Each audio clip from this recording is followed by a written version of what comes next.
అత్యుత్తమ ప్లేస్మెంట్స్ తో ఎంఎన్సీ కంపెనీలలో ఉద్యోగమే లక్ష్యమా? ఇంజనీరింగ్ చదవాలనే మీ పిల్లల కలని కేజీ రెడ్డి కాలేజ్ తో నిజం చేసుకోండి.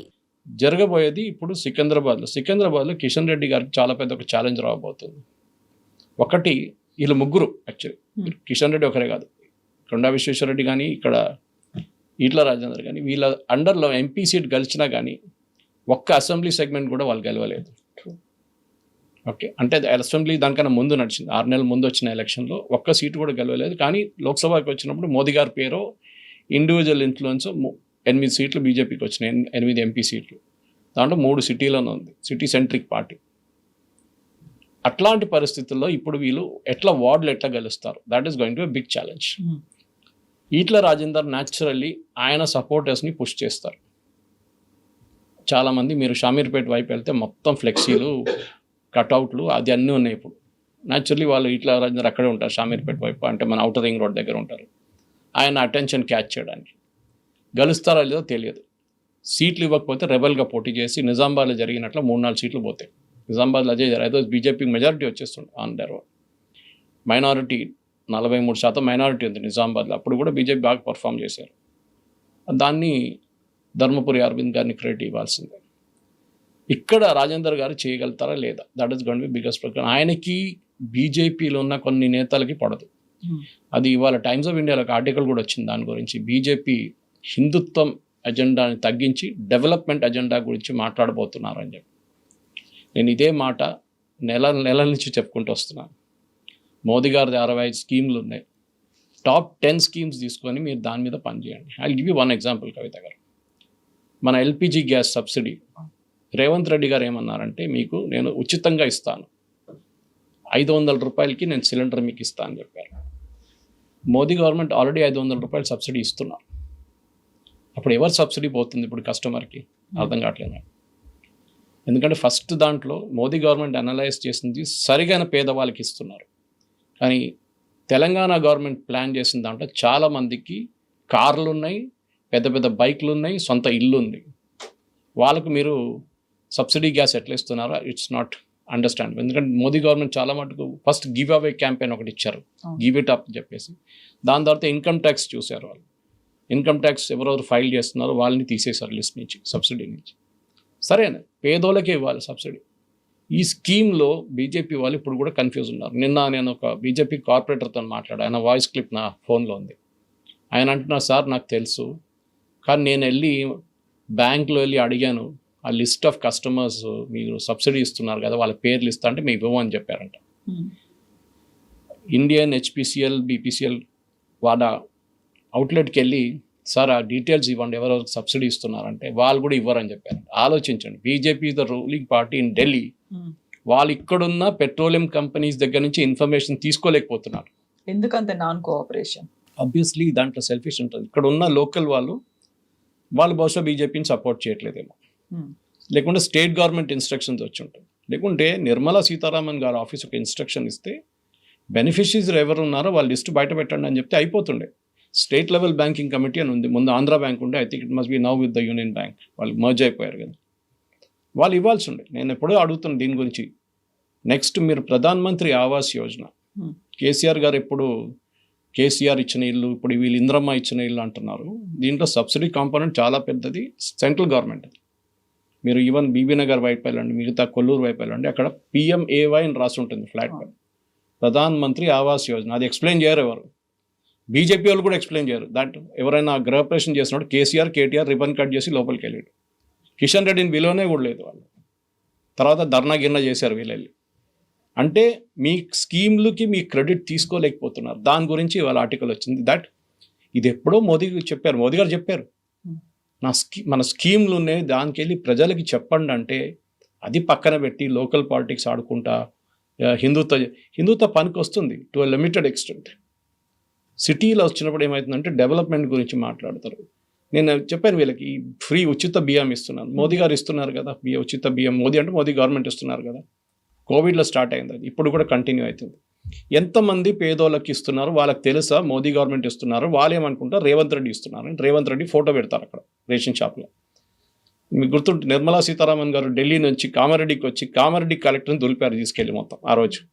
అప్పుడు అందరికి తెలిసింది, అరే ఇది ఇస్తుంది మోదీ గవర్నమెంటే కదా సబ్సిడీ ఇస్తున్నారు, ఎందుకు చేయలేకపోతే. 2 ఎగ్జాంపుల్స్ మీకు ఇచ్చాను, ఎల్పిజి, రైస్, ఆవాస్ యోజన, మూడవది. ఇట్లా చాలా ఉన్నాయి. జనౌషధి కేంద్ర ఇవాళ దాకా పాపులరైజ్ చేయలేదు బీజేపీ వాళ్ళు. ఎందుకు పాపులరైజ్ చేయట్లేదు?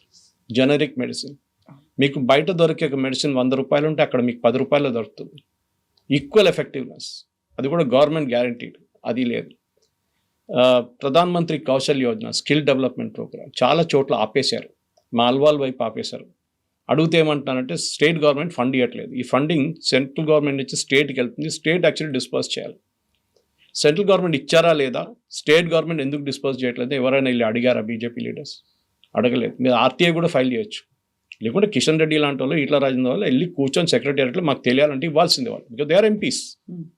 ఇక్కడ కొండ విశ్వేశ్వరరెడ్డి గారు, దాంట్లో చాలామంది యంగ్స్టర్స్ ఉంటారు స్కిల్ డెవలప్మెంట్లో. ఇప్పుడు కూడా చూడండి, ఇవాళ కూడా ఏఐ గురించి మాట్లాడుతున్నప్పుడు మన నివిడియా చీఫ్ ఏమన్నారు చూడండి, నాకు ఏఐ ఇంజనీర్స్ అక్కర్లేదు, కొంచెం చాలు, ఎక్కువ వద్దు, నాకు డేటాబేస్ అడ్మినిస్ట్రేటర్స్ కొంచెం ఫ్యూ ఐ నీడ్ అన్నారు. But what do I need maximum? I need plumbers, I need electricians, I need carpenters, I need air conditioning mechanics. ఎందుకంటే డేటా సెంటర్స్ మెయింటైన్ చేయడానికి వాళ్ళు కావాలి. 3 షిఫ్ట్ల పని చేయడానికి మనుషులు లేని నాకు దొరకట్లేదు అంటున్నారు ఆయన. కానీ మనం ఏం చేస్తున్నాం, సాఫ్ట్వేర్ ఇంజనీరింగ్ తయారు చేస్తాం, which is not needed. Limit దాకా చాలు మనకి. దాని తర్వాత యునైటెడ్ స్టేట్స్ ఆఫ్ అమీర్పేట్ పనికి వస్తుంది మనకి. సో ఇప్పుడున్న బీజేపీ ఛాలెంజ్ ఏంటంటే బేసికలీ ఒకటి, రామచంద్రరావు గారు, okay I must put a disclaimer, he's my classmate, అంటే మాకన్నా జూనియర్ యాక్చువల్లీ, మా సేమ్ కాలేజ్ రైల్వే డిగ్రీ నుంచి. రామచంద్రరావు గారికి ఒక ఫాలోయింగ్ లేదు, which is a good thing actual. దానికోసం ఆయన పార్టీ చీఫ్ చేశారు. మిగతా అందరికీ ఒక గ్రూపిజం ఉన్నారు. ఈట్ల రాజేందర్ కానీ, బండి సంజయ్ కానీ, మన కిషన్ రెడ్డి కానీ, ఇటు కొండ విశ్వేశ్వరరెడ్డి కానీ, వీళ్ళందరికీ ఫాలోయింగ్ ఉంది, ఈయనకు లేదు. అదొక అడ్వాంటేజ్. సో ఆయనతోని పార్టీ నడిపించుకుంటున్నారు. కానీ ఆయనకు లిమిటేషన్స్ ఉంటుంది. నేను ఆయన పార్టీ మేము ఒకటే కాలేజ్ నుంచి నా ఆల్మోస్ట్ క్లాస్మేట్ లాగా నేను చెప్పాను, రామచంద్రజీ ప్లీజ్ డూ దిస్, మీరు అన్నామలై చేసినట్ల ప్రతి చోటుకి తిరగండి, ప్రతి కాన్స్టిట్యున్సీలో ప్రతి వార్డుకి వెళ్ళండి. ఆయన పాపం ఫస్ట్ 5-6 మంత్స్ చేశారు, అదే పని చేశారు, హైదరాబాద్లో కూర్చోలేదు. రెండోది నేను చెప్పానంటే పార్టీ ఆఫీస్లో ఒక ప్రెస్ కాన్ఫరెన్స్ రూమ్ ఉంది, దానికి తాళం వేసి ఆ చావి ఎక్కడైనా పడేయమని చెప్పాను నేను. The most useless thing is that press conference room. ఎవరు చూడరు ప్రెస్ కాన్ఫరెన్స్లో. ఎప్పుడు ఇంట్లో కూర్చున్న ముసలోళ్ళు, హోమ్ మేకర్స్ చూస్తారు, తర్వాత వీళ్ళ ఫ్యామిలీ మెంబర్స్ చూస్తారు. ఎవరు ప్రెస్ కాన్ఫరెన్స్ చేసినా వాళ్ళ సపోర్టర్స్, ఫ్యామిలీ మెంబర్స్ చూస్తారు, అంతే. మోదీ గారు ఎప్పుడైనా ప్రెస్ కాన్ఫరెన్స్ పెట్టి చూసారా మీరు? లేదు. భయపడుతున్నారు కాబట్టి పెట్టట్లేదు. ఆయన కమ్యూనికేట్ చేయడానికి ఆయనకు మీన్స్ అండ్ మీన్స్ ఉన్నాయి. మన్ కీ బాత్ ఉంది, ట్విట్టర్ యూజ్ చేస్తారు, ఫేస్బుక్ యూజ్ చేస్తారు, వందే భారత్ ట్రైన్లు ఎక్కితే పిల్లలతో మాట్లాడతారు. ఆయన తోడు ఒక కెమెరా ఉంటుంది, ఎప్పుడైనా ఆయన తోడు కెమెరా తిరుగుతూనే ఉంటుంది.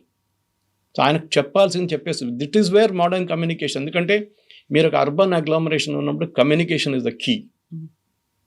క్రెడిట్ తీసుకెళ్తుంది రేవంత్ రెడ్డి, మేము ఇది చేసాం, మేము ఇది చేసాం, మేము ఇది చేసాం, మేము ఇందిరమ్మ ఇల్లు ఇస్తున్నాం, మేము ఇందిరమ్మ ఇల్లు ఇస్తున్నాం. దాంట్లో సెంట్రల్ గవర్నమెంట్ కాంపోనెంట్ ఉందా లేదా? ఇప్పుడు కట్టిన బీఆర్ఎస్ కట్టిన కొల్లూరులో మొన్న చూశాను నేను, ఇక్కడ కూడా చూశాను, షామీర్పేట వైపు మొత్తం ఖాళీగా పడింది ఆ ఇళ్ళన్నీ, 2 బెడ్రూమ్ ఇల్లు. ఎందుకు? అక్కడ ఎవరు ఉంటారు? పని మనిషి పనిచేసే ఆమె ఏమో బన్సీలాల్పేటలో పనిచేస్తుంది, లేకుంటే సికింద్రాబాద్లో పని, ఆమె అక్కడ ఎందుకు ఉంటుంది షామీర్పేటలో? పొద్దున పనిచేసి ఇంటికి వెళ్తారు వీళ్ళు యూజువల్లీ. ఎక్కడ షామీర్పేట దాకా వెళ్ళాలన్నా మళ్ళీ? It was constructed totally wrong except Bansilalpet, ఎందుకంటే అక్కడ స్లమ్ ఉంటే స్లమ్ని డెమాలిష్ చేసి కట్టారు, కరెక్ట్. మిగతా ఏ చోట్ల కరెక్ట్గా కట్టలేదు వీళ్ళు. కానీ దానికి బీజేపీ వాళ్ళు ఏమైనా చేశారా? తెలియదు. నేను 65 స్కీములు ఉన్నాయి మోదీ గారు, నేను 5 స్కీముల గురించే మాట్లాడాను. నేను చెప్పాను వీళ్ళ దగ్గర, మీరు వీడియోలు తయారు చేయండి, beneficiaries, Mudra loan which is the biggest success of Modi government. 40 లక్షల మంది తెలంగాణలో ముద్రా లోన్ తీసుకున్నారు. 4 పెట్టుకోండి ఒక ఫ్యామిలీకి, 1,60,00,000 అయిందండి. ఇప్పుడు క్లోజ్ టు 2 crores ఉంది. తెలంగాణ పాపులేషన్ 4 కోట్లు. Half of Telangana population has taken Mudra loan, more than half actually. మీరు ఏం చేశారు? బెనిఫిషరీ ఎక్కడ మీకు తెలియదు, అది ప్రాబ్లం. వాళ్ళ వీడియోలు చేసి వాళ్ళ దగ్గర అడగండి, అమ్మ మీ కుటుంబిషన్ తీసుకున్నావా, ఎన్ని తీసుకున్నావు? 4 తీసుకున్నావు. ఎంతమందికి ఉద్యోగం 4కి ఇస్తున్నాను, ఆ మహిళలతో మాట్లాడండి. లేదు, కమ్యూనికేషన్ అనేది చాలా కీ. ఇదే మాట గతంలో మోదీ కూడా అన్నారు అనేది. ఇక్కడ ఇంతమంది ఎంపీలు ఉన్నారు, ఏం చేయట్లేదు, చేయట్లేదు. అగ్రెసివ్ గా వెళ్ళట్లేదు, ఓవైసీని చూసి నేర్చుకోండి అనే మాట అన్నారు. బట్ ఆ పరిస్థితి కేవలం తెలంగాణకి మాత్రమే ఉందా? ఇతర రాష్ట్రాల్లో ఎలా ఉంది కమ్యూనికేషన్ అనేది? లోకల్ ఒక ఎమ్మెల్యే ఫర్ ఎగ్జాంపుల్ ఇస్తాను కవిత గారు, మీ ఇంట్లో మీ అబ్బాయిని పోలీసు వాళ్ళు పట్టుకెళ్ళారు, ఏదో కారణం సమ్ ట్రాఫిక్ వైలేషనో లేదు చలాన్ కట్టలేదో లేకో ఇంకేదో ఎవరో కేసు వేసారని చెప్పి మీరేం చేస్తారు? మీరు భయపడతారు. యాజ్ అ అర్బన్ సిటిజన్ మీరు భయపడతారు. మీకు తెలియదు, మీరు అడ్వకేట్ ఫ్రెండ్ ఎవరైనా ఇన్ఫ్లుయెన్స్ ఉన్న వాళ్ళని వీళ్ళని కాంటాక్ట్ చేస్తారు. ఓవైసీ ఏం చేస్తారంటే ఓవైసీ దగ్గర ఎవరైనా వచ్చారనుకోండి, ఫోన్ ఎత్తి మాట్లాడతారు, కెమెరా ఆన్ చేయరా ముందు అంటాడు. వాళ్ళ వీడియో కెమెరా రెడీగా ఉంటుంది. ఫోన్ చేసి కెమెరా భాయ్ మేరా బచ్చకు ఉఠాలే క్యా రిలీజ్ కరో ఎమ్మెల్యేకు బెదురు అంటాడు. ఎమ్మెల్యే వెళ్తాడు, ఇడిపించుకొని వస్తాడు అక్కడి నుంచి వాళ్ళ అబ్బాయి. మన దగ్గర ఉన్న ఎంపీల దగ్గర వెళ్ళి మీరు ట్రై చేసి చూడండి, ఇది ఎందుకు వేసినావు, ఎందుకు గొడవ చేసినావు, పోలీసు వాళ్ళు బాగానే వేసుకున్నారు కదా నిన్ను, ఇది చెప్తారు. ఇప్పుడు ఎవడైనా ఓటేస్తారా? మళ్ళీ మీరు కరెక్ట్, మీరు ఎంపీగా మీరు అక్కడ ఉండలేరు త్రూ అవుట్ దట్ టైం. మీరు ఎస్పెషల్లీ మినిస్టర్గా ఉన్నప్పుడు మీకు సెంట్రల్ గవర్నమెంట్లో కూడా మీకు రెస్పాన్సిబిలిటీ ఉంటుంది. కానీ మీ ఆఫీస్ ఏం చేస్తున్నారు? సికింద్రాబాద్ కాన్స్టిట్యున్సీలో ఎన్ని ఆఫీసులు హైదర్గూడ నుంచి బయటకు వచ్చి సికింద్రాబాద్ స్టేషన్ దగ్గర ఇటు త్రిమల్గిరిలోనో మిగతా ఎక్కడ చోట్లను మీరు ఆఫీసులు పెట్టారా? Same with other constituency also. నేను అదకు చూశాను, కొండా విశ్వేశ్వరరెడ్డి గారిది మొయినాబాద్ వైపు వెళ్ళినా కూడా ఆయన ఆఫీసులు ఉన్నాయి అక్కడ. చెవెల్లా వైపు వెళ్ళినా కూడా ఆఫీస్ ఉంది అక్కడ. మొన్న నేను పరిగికి వెళ్ళాను, ఆ టైంలో చూశాను ఇదంతా. That means year setup office. అంటే మీ ప్రజలకి ఏమైనా ప్రాబ్లం ఉంటే అక్కడ వచ్చి కంప్లైంట్ చేయొచ్చు. వాళ్ళు ఫోన్లు ఉన్నాయి, మొబైల్లు ఉన్నాయి, వాట్సాప్లు ఉన్నాయి, అన్నీ చేయొచ్చు. కానీ చేయట్లేదు. 5 సంవత్సరాల తర్వాత 4.5 సంవత్సరాల తర్వాత వచ్చి చేయి ఊపితే ఎవరు ఓటు ఇయ్యరు మీకు. రేవంత్ రెడ్డి అంటున్నా చూడండి, రాహుల్ గాంధీకి అష్యూరెన్స్ ఇచ్చారంట, 100 సీట్లు కలుస్తాను అసెంబ్లీలో, 2 సీట్లు మినహా నేను లోక్సభ సీట్లు అన్నీ గెలిచేస్తానని. ఈ 2 సీట్లు నాకు అర్థం కాదు. ఒకటైతే ఎంఐఎంది ఉంటుంది పక్క, రెండోది ఏది పడితే అర్థం కావట్లేదు. ఇది ప్రాబ్లం. మీరు మీ కార్యకర్తలు మీరు చూసుకుంటలేరు, మీ ఓటర్లు మీరు చూసుకోకపోతే ఎవరు చూస్తారు? దాట్ ఈస్ వై మోదీ గారు చెప్పారు ఓవైసీ దగ్గర నేర్చుకోండి అని చెప్పేసి. హౌ ఈ uses social media to his advantage. Excellent communicator. Operation Sindoor తర్వాత పంపించారు, మోదీ గారు పంపించిన టీంలో ఓవైసీ గారు ఉన్నారు. బహ్రెయిన్కి వెళ్ళి మాట్లాడి చూడండి, పాకిస్తాన్ ఎట్లా తిట్టారు ఆయన. యూ మైట్ డిసగ్రీ, ఆయన పొలిటికల్ వ్యూస్తోనో ఆయన ఉన్న కమ్యూనల్ వ్యూస్తోనో మీరు డిసగ్రీ చేయొచ్చు, కానీ హీ మేక్స్ అన్ ఇంపాక్ట్. అది చాలా ఇంపార్టెంట్.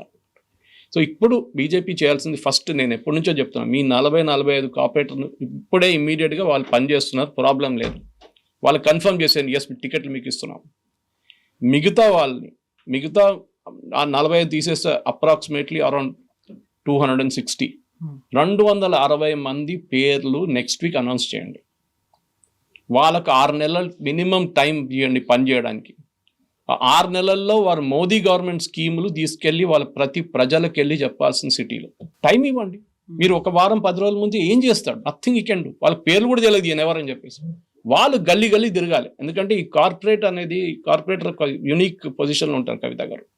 ప్రతిరోజు పొద్దున దిగుతారు, వాళ్ళు 6:30-7 గంటలకు దిగుతారు, కాలనీ తిరుగుతారు. నేను మల్కాజిగిరిలో కార్పొరేటర్ ఉన్నారు షవల్, ఆయన చూశాను, పొద్దున దిగుతాడు. అందరు చేస్తుంటారు బహుశా, కానీ ఆయన నాకు పిక్చర్లు పంపిస్తారు, నాకు తెలుసు దానికోసం. వీడియోలు పంపిస్తుంటాడు, నాకు అప్పుడప్పుడు వాయిస్ క్లిప్స్ పంపిస్తారు. సార్ ఇట్లా ప్రాబ్లం ఉంది, కొంచెం మాట్లాడతారా వాళ్ళతో. ఆయన కూడా ఇన్ఫ్లుయెన్స్, నేను మాట్లాడాల్సి వస్తుంది. ఓకే, సో అది వాళ్ళ పని. పొద్దున్న లేవగానే తిరుగుతారు వాళ్ళు. డ్రైనేజ్ పని చేయట్లేదు, ఇక్కడ నీళ్ళు లేవు, అక్కడ కరెంట్ రావట్లేదు, ఇక్కడ రోడ్డు బాగలేదు, అక్కడ కుక్కల ప్రాబ్లం ఉంది, ఇదే నడుస్తుంది అనమాట. అక్కడ గవర్నమెంట్ స్కూల్ బాగాలేదు.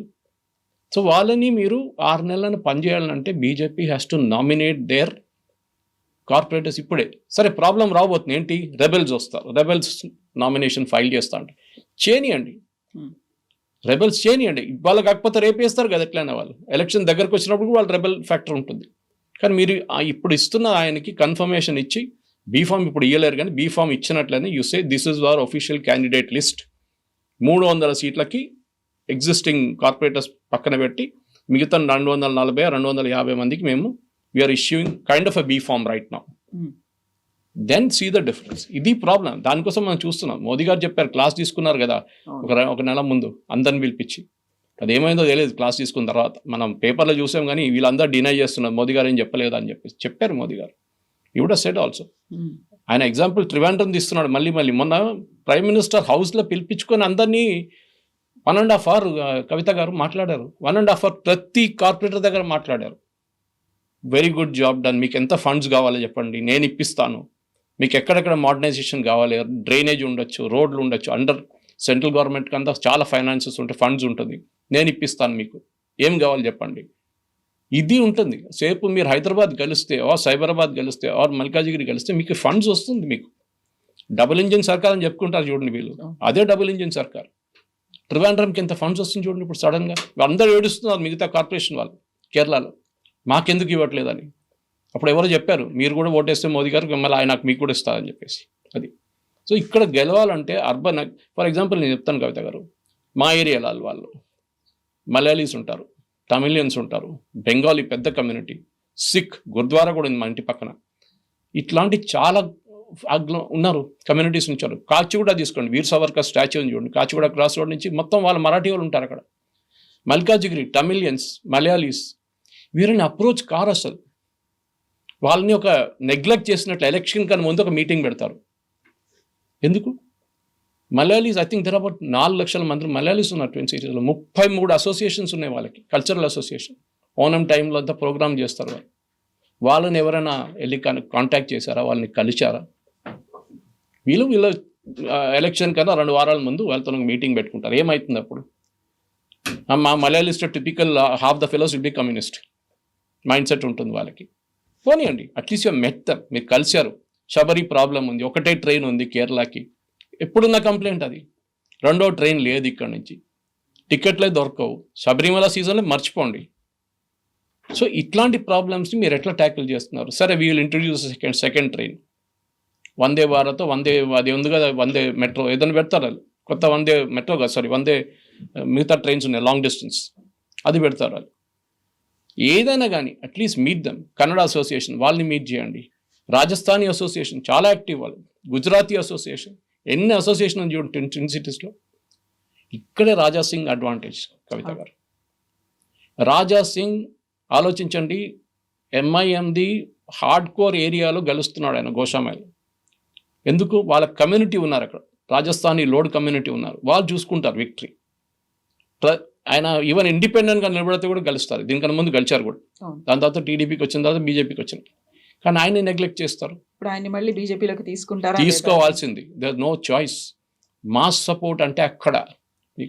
కానీ ఆయన ఏం చేస్తారు, ఎలక్షన్ కన్నా 4 నెలల ముందు జాయిన్ చేపిస్తారు. ఆయన టైం ఉండదు ప్రిపరేషన్ కోసం. ఏమంటే భయపడుతున్నారు, అరే హిందుత్వం మాట్లాడతారు. So each person he's got its own thing. Yogi Adityanath గారు మాట్లాడతారు కదా, ఎవరైనా ఆబ్జెక్ట్ చేశారా ఆయన హిందుత్వం గురించి మాట్లాడకూడదు అని చెప్పి? ఎవరు చెప్పట్లేదు. అందరికీ వాళ్ళ వర్కింగ్ స్టైల్ ఉంటుంది. ఇది ప్రాబ్లం. మనం ఇది చేయకపోతే Modi government schemes, early nomination of corporators ఇప్పుడే చేయాలి, నెక్స్ట్ వీక్ అనౌన్స్ చేయాలి. దాని తర్వాత క్యాంపెయినింగ్ ఆన్ గ్రౌండ్, ఆఫీసులు పెట్టి క్యాంపెయిన్ చేయండి. అప్పుడు మీకు ఏదైనా ఒక ఛాన్స్ ఉంటుంది. అట్లీస్ట్ ఏదో ఒక కార్పొరేషన్లో మంచి సీట్లు వస్తాయి అంతే. దాన్ని గెలుస్తారా లేదో నాకు తెలియదు, ఎందుకంటే విపరీతమైన డబ్బులు ఖర్చు అవుతుంది దీనికి. రేవంత్ రెడ్డి అయితే విల్ గో ఆల్ అవుట్, దాంట్లో డౌట్ లేదు. మినిస్టర్లు పెట్టేస్తారు, ప్రతి వార్డుకు ఒక 10 వార్డుకు ఒక మినిస్టర్ పెడతారు ఆయన కావాలంటే, చేస్తారు కూడా. వాళ్ళకి గెలవాలని ఉంది, అది హంగర్ ఉంది. మీకు కూడా హంగర్ ఉండాలి. నేను చెప్తున్నా, ఇప్పుడు కూడా అన్నిటికంటే లక్కీ బీజేపీ. కార్యకర్తలు 10 పైసలు లేకుండా పనిచేస్తారు. మిగతా అందరూ బిర్యానీ పెట్టాలి, మందు పెట్టాలి, పెట్రోల్ పంపించాలి. వీళ్ళకి ఏం అక్కర్లేదు. కార్యకర్తలు నేను చూసాను 80%, 90% లైక్ దట్. ఆ సంఘ్ కల్చర్ నుంచి వస్తారు. ఎనీవే చూద్దాం. బీజేపీ వాళ్ళు ఒకసారి కిషన్ రెడ్డి గారు మనం చెప్పారంట, నేను కూడా ఉన్నాను అక్కడ. సురేష్ గారు ఒక మీటింగ్లో ఎట్లా కూర్చోబెట్టి, సురేష్ గారు మా పార్టీని ఎట్లా నడిపిస్తారు చెప్తారంట టెలివిజన్ ఛానల్స్లో అన్నారు. నేను చెప్పిన దాంట్లో ఏమైనా తప్పుందా అని అడిగాను నేను. మీ పార్టీ మంచి చేయడానికి చెప్తున్నాను. రేవంత్ రెడ్డి గారు పిలిస్తే ఆయన కూడా అది చెప్తాను రేపు. వాళ్ళకి చెప్పక్కర్లేదు, వాళ్ళకి తెలుసు, ఎందుకంటే దే ఆర్ రూలింగ్ పార్టీ. ఇది దిస్ ఇస్ ద డిసడ్వాంటేజ్. చూద్దాం ఏమవుతుందో.